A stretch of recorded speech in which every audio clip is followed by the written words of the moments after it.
আপনি কি হায়ার এডুকেশনের জন্য দেশের বাইরে যাবেন ভাবছেন?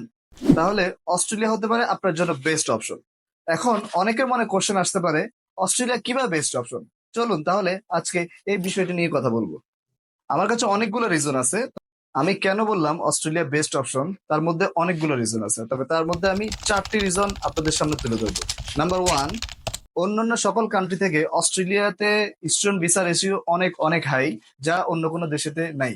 নাম্বার টু, আপনি সাধারণত জানেন প্রত্যেকটা দেশেই স্টুডেন্টদের জন্য একটা ওয়ার্কিং টাইম লিমিটেড থাকে। সেক্ষেত্রে অস্ট্রেলিয়া ওয়ার্কিং টাইম কিন্তু অন্য দেশ থেকে অনেক বেশি, যার যার জন্য একটা স্টুডেন্ট তার ইনকাম সোর্স অনেক অংশে বাড়িয়ে নিতে পারে।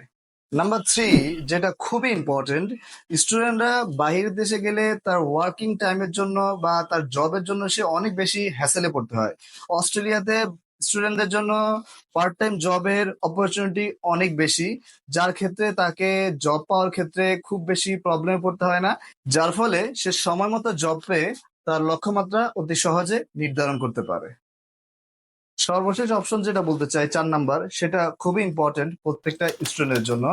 সেটা হলো, আপনি যদি আপনার স্টুডেন্ট ফাইল আমাদের মাধ্যমে প্রসেসিং করতে চান, অর্থাৎ আয়ন এডুকেশন অ্যান্ড ট্যুরিজমের মাধ্যমে যদি আপনার ফাইলটি প্রসেস করতে চান, তাহলে উইদাউট সার্ভিস চার্জে আপনার সকল ভিসা প্রসেসের A to Z সকল কার্যক্রম আমরা করে দেবো ইনশাআল্লাহ। সো আজকে ভিডিও এখানেই শেষ করছি। ইনশাআল্লাহ পরবর্তী ভিডিওতে নতুন কোনো টপিকস নিয়ে দেখা হচ্ছে।